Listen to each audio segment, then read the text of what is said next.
బిడ్డకి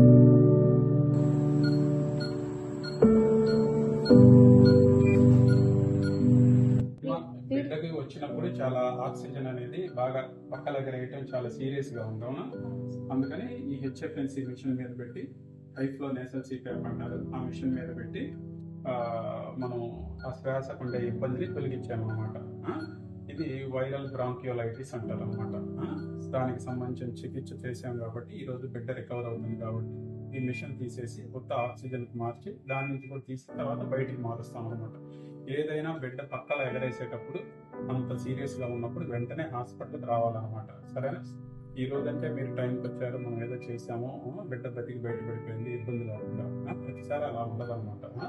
సో మీకు ఏమాత్రం పక్కన లాగుతున్నట్టు అనిపించినా, పాలు సరిగ్గా తీసుకోకపోయినా, కొంచెం ఆయాసం ఎక్కువ అవుతున్నా కూడా ఇటువంటి కేసెస్ ఏంటంటే మనం బ్రాంకియోలైటిస్ అంటారు, కొన్ని వైరస్ల వల్ల వస్తుంటాయి.